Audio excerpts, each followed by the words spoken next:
Então, primeiramente, agradecer ao professor Wagner pelo convite, a professora Cristina também, e a todos envolvidos na organização do evento. O evento tá muito bonito mesmo, é um prazer poder participar.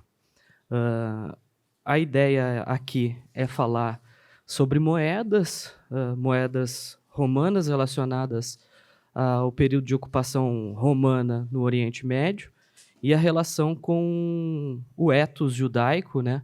E as primeiras guerras, tiveram três, na verdade, guerras judaicas. Então, para falar a respeito nessa fala, eu nominei como a série Iudeia Capta e as guerras romano-judaicas, moedas, representações culturais e poder. Antes de mais nada, eu quero dizer que quando eu comecei a trabalhar com arqueologia, todo mundo buscou alguma coisa pessoal, eu trouxe uma pessoal também. Quando eu comecei com arqueologia, uma das primeiras descobertas que eu fiz, acreditem em mim, sou eu que estou anotando ali, nós descobrimos uma moeda em Rio Grande, que é a minha cidade, do início da colonização portuguesa na cidade, do forte que deu origem ao estado do Rio Grande do Sul. É essa moeda que está representada ali, eu ainda estou estudando para um dia chegar no nível do Arrin de poder ter uma ilustração melhor, assim, com desenhos que se sobrepõem sobre os outros e tornam mais clara a identificação da moeda. Mas é uma moeda imperial, então, só para dizer que, embora não seja meu material de análise, eu trabalho com cerâmica, as moedas tiveram, sim, desde muito tempo na minha formação e trabalhei com moedas desde o início da graduação. Eu vou falar sobre o Império Romano, então a extensão territorial do Império Romano é de no seu auge, em 117 da Era Comum, né, ela é de 6,5 milhões de quilômetros quadrados, né? Então, obviamente, não tem como tratar toda essa extensão territorial de forma homogênea, porque engloba muitas identidades, muitas regiões e muitas relações que se estabelecem, né, até com a cultura material. Nesse sentido, para a gente ter um pouco da ideia de como seria a região, né, ela é dividida em Alta Galileia, a sua parte superior, a Baixa Galileia. Aqui eu tenho um apontador, né? A Baixa Galileia. As montanhas centrais da Samaria, que é a parte central de hoje o território de Israel, também da Palestina, e a planície costeira, né? Então, isso tudo, na verdade, foi sendo dominado pelo Império Romano. E quando nós estamos falando disso, a gente está trabalhando com arqueologia clássica. Antes de entrar propriamente nessas relações, eu sempre gosto de mostrar essa imagem, porque, embora trabalhemos com contextos, moedas e a materialidade, é sempre muito escorregadio o nosso terreno, né? As nossas inferências sempre são fragmentos recolhidos. E dentro dessa coisa fragmentada que a gente trabalha, que a arqueologia clássica trabalha por excelência, o período que eu trato é o período dos Flavianos em Israel, né? Então, o primeiro imperador que afrontou, ou que declarou assim a chamada Primeira Guerra Judaica, né? O Tito Flávio Vespasiano. O período dele é de 69 a 79 antes da Era Comum. É através dessa primeira guerra judaica que os espólios de Jerusalém, que o Coliseu ele mandado construir em Roma, né? Então, o Coliseu, que é uma das maiores representações do Império Romano, na verdade, ele conta com boa parte de fomento, né, e de espólio, principalmente, da captura de Jerusalém, né? E essa relação ela vai sendo delineada na Primeira e na Segunda Guerra dos judeus contra os romanos. O grande vitorioso dessa guerra é esse outro filho de Vespasiano, né? É o imperador Tito. É atribuída a ele a vitória sobre Jerusalém. A partir da vitória de Jerusalém, ele implementa-se essa, então, emissão de moedas, né, com mais vigor, da chamada Iudeia Capta, ou da Judéia capturada, né? Nesse sentido, além das moedas, que eu vou tratar logo na sequência, tem outros tipos de discurso que nós podemos observar na materialidade quando trabalhamos com ela. Uma das principais observações que a gente pode fazer em Roma é o próprio Arco do triunfo de Tito, onde tem a representação, como vocês podem ver, da menorá judaica, que é o candelabro, né? Que estaria esse dentro do templo de Jerusalém, e a partir do momento em que foi tomado pelo filho de Vespasiano, aquele que eu acabei de mostrar, Tito, inicia-se mais veementemente um discurso triunfalista, né? Então, aqui a gente tem uma representação mais detalhada, né, da captura da menorá judaica, ou do candelabro judaico, sendo ele transportado, e isso é que nem a Arca de Noé no Indiana Jones, né? São coisas que nós temos na representação da cultura material, mais a cultura material em si, ou seja, o candelabro judaico, ele nunca foi encontrado, a gente não tem nenhum vestígio, a não ser a representação dele. Nesse sentido, testemunho ocular é esse cidadão romano judaico, né, que é o Flávio Josefo, escreve a origem do povo judeu e as guerras judaicas, e sobre a destruição do templo, que supostamente, né, o que a gente tem de reconstrução, ele se assemelharia a esse tipo de paisagem em Israel, né, que foi dominada pelo Império Romano e, como vocês podem ver nas ilustrações, né, sendo levado o candelabro e um discurso que culmina, né, o fim dessa guerra no longo processo que eu tracei para vocês, é a captura de Massada, né, o último reduto de resistência judaica. Ele foi dominado e, ao que se conta, ao que se diz, o relato de Flávio Josefo, é que os últimos resistentes, para não cair nas mãos dos romanos, teriam se suicidado, teriam tirado sua vida, né? Até existe uma brincadeira entre os judeus a respeito das festas judaicas, que não importa você saber o significado das festas judaicas se você é judeu. Você só tem que saber que tentaram nos matar, não conseguiram, vamos comer. Essa é a brincadeira que tem dentro de Israel até hoje a respeito das festas judaicas, que tem uma longa tradição, e essa tradição ela se aporta nessas referências que eu estou trazendo para vocês. Nesse sentido, eu queria só salientar com vocês um dado interessante que está na Tábula Peutingeriana, né? Eu tenho uma referência na Tábula Peutingeriana, que seria as vias oficiais de comunicação do Império Romano. Como vocês podem ver, eu tenho uma referência a Jerusalém aqui, né, a região dos judeus, mas o interessante, ou o que convém salientar, é que aqui eu tenho uma outra referência a respeito do Iuderum, como vocês podem ver, e essa parte que fala Iuderum, ou presença de judeus, ela já não é mais, como eu comecei traçando com vocês, né, ela já não é mais na província da Palestina romana ou da Judéia que se transforma em Palestina romana. Mas esse território que eu estou apontando para vocês, ele é o norte da África. Então, o que isso quer dizer? Bom, quer dizer que eu tenho uma comunidade que, inclusive, é representada de forma oficial nas comunicações do Império Romano, que está distribuída pelo Mediterrâneo. E uma vez que ela foi dominada, como, então, produzir discursos que se relacionem com os imperadores que eu mostrei e, na sequência, né, para o fim dessas duas primeiras guerras judaicas, esses outros imperadores que sucederam no poder. Bem, começa com os Flavianos, né, mas se estende a Nerva, se estende a Trajano e se estende também a Adriano, e com Adriano nós temos então uma decisão final a respeito dos judeus e das guerras judaicas, que é a completa expulsão dos judeus da região, algo que não se tornou efetivo, mas em termos de discurso se salientou. E por ser uma relação de discursos, é que eu apelo, então, para a relação das moedas para falar de representação e poder nas moedas. As moedas, elas foram batidas dentro de uma técnica, que eu não vou entrar muito aqui, né? Mas todas as moedas eram produzidas com uma cunhagem local dentro de Israel.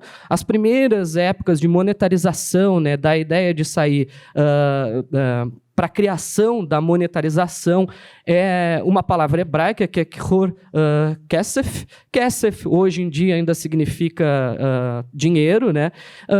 As evidências arqueológicas apontam para uma troca de metais, como vocês podem ver depois que elas foram limpas.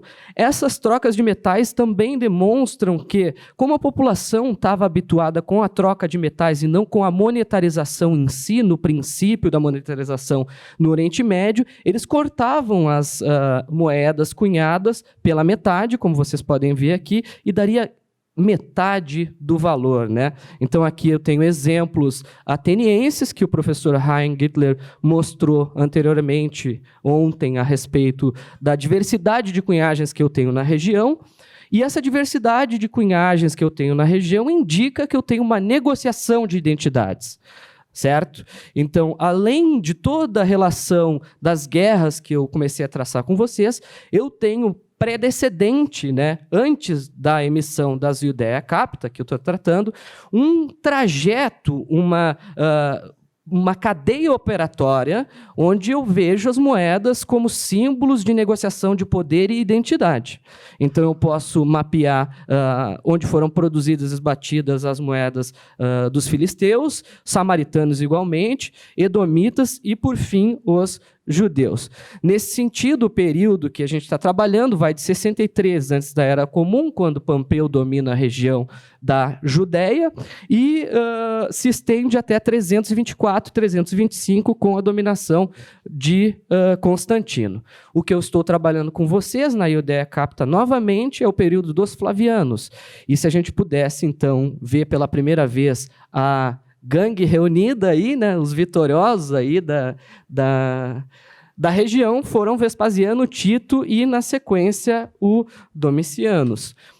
As moedas, então, foram produzidas e cunhadas em ouro. Elas mostram aqui, como vocês podem ver, a face de Vespasiano e aí, então, uma representação da palmeira, que é símbolo do Oriente Médio. Logo acima da palmeira, um soldado romano, né, em posição de dominação, a uma Judéia, a uma mulher, né, dominada, cativa. Essas moedas estão datadas de 69 a 70 da Era Comum e estão no Museu de Israel, sobre a tutoria do professor Hein Gittler. O que é importante salientar nesse momento, caminhando para meio fim dessa fala, é que o discurso centrou-se em uma Judéia, uma Iudeia capturada, né? A Judéia que foi dominada. Então, elas já haviam relações com Roma desde a época de Pompeu, mas quando chega ao poder Flávio, essas relações mudam. Então, ao invés de ser entendida, como nós vamos ver numa emissão da moeda Iudeia Recepta, ela foi entendida como capta. Então, a província que foi anexada por Pompeu, ela foi entendida com os Flávios como uma nova anexação. E aí ela passa a ser representada no discurso como capturada, e não como recebida, como nós vamos ver mais adiante. Aqui mais uma representação, né? Vespasiano e a Iudeia Capta. E, só para deixar marcado, quais seriam os graus de honorificação que nós teríamos com as cunhagens? E nós teríamos, então, a qualificação de capta, a qualificação de supplicatio, a qualificação de província restituta e a de província fidelis. A Judéia foi classificada como capta, porém, nós temos outros exemplos de moedas com o mesmo tipo de iconografia sendo ligeiramente modificada, mas com a mesma intencionalidade de dominação pela violência. Aqui mais em detalhes para ver, né, melhor a imagem, o soldado romano e a Judéia sendo dominada. Novamente eu tenho a Vitória, a deusa da vitória, dominando a palmeira, que significa o Oriente Médio, mais uma vez a Judéia curvada, e assim ela vai sendo reproduzida em todos os tipos de minerais, como vocês estão vendo, bronze, né, prata e ouro, né, todas com a mesma representação espalhadas pelo Império Romano. Aqui mais alguns exemplos, todas representando a Judéia curvada, rendida, capturada, né? Então, o que é que a gente está trabalhando? Trabalhando com uma ideologia dominante dos flavianos, né? E, ao mesmo tempo, com um discurso apocalíptico das guerras judaicas para o momento. A gente está trabalhando com as imagens e o desreconhecimento dessa ideologia imperial nos escritos bíblicos, uma ideologia flaviana de vitória, de subjugação dessa província, e ela não foi emitida como recepta, que é uma outra moeda que nós vamos apresentar aqui, que Haim que gentilmente cedeu. Então, um primeiro momento, essa é uma descoberta de pouco tempo, assim, né? Tem somente uma moeda dessas, e aí vejam que ela caminha ao lado das emissões capta, mas na sua cunhagem ela é qualificada como recebida, o que deveria ser o processo natural dentro do ordenamento romano. Vocês conseguem captar isso? Então, com Pompeu houve a anexação enquanto província, o que deveria ser emitido na época dos flavianos é uma emissão de moedas de recebido novamente. E o que acontece não é uma recepção, o que acontece é uma dominação. Então, o templo vai abaixo e vem toda uma produção com arco do triunfo e com as moedas da Judéia capta em negação à condição de província daquele momento da Judéia. A Judéia foi negada a ser província e foi anexada como povo bárbaro. E isso começou a se espalhar pelo império todo. Afinal de contas, como mostrei para vocês, os judeus estão espalhados pelo Mediterrâneo. Para encerrar, aqui algum exemplo de outras províncias, né, com o mesmo processo de anexação, como nós estamos conversando, né, mas aí a gente vê a Ásia sendo recebida, né, recepta. E até a reprodução, para a gente encerrar, voltar na reprodução da Judéia, como vocês observam, é novamente Vespasiano. Até a cara do Vespasiano é mais alegre nessa moeda, ele é mais simpático, assim, em relação às da Judéia capta. E também a posição da palmeira e da Judéia é diferente. Então, em vez dela estar curvada, subjugada, ela está aqui com uma posição que é mais relacionada às estátuas do período e também à iconografia do período romano tardio. Nesse sentido, então, encerrando essa fala e agradecendo novamente aos colegas e colaboradores, nós estamos falando de um tipo específico de matriz de discursos e práticas, através das moedas, que tem o objetivo de dirimir, né, as subjugações, as diferenças entre si, e à medida que um discurso e práticas eles se reverberam na materialidade, eu tenho uma representação cultural tal qual anunciada por Clifford Geertz. E qualquer objeto, ato, acontecimento, qualidade ou relação que sirva como vínculo para aquela concepção e mensagem, né, ele acaba sendo um símbolo, e o próprio significado do símbolo está inserido dentro da relação contextual, como eu procurei demonstrar para vocês nesses minutos que partilhamos. Então, muito obrigado.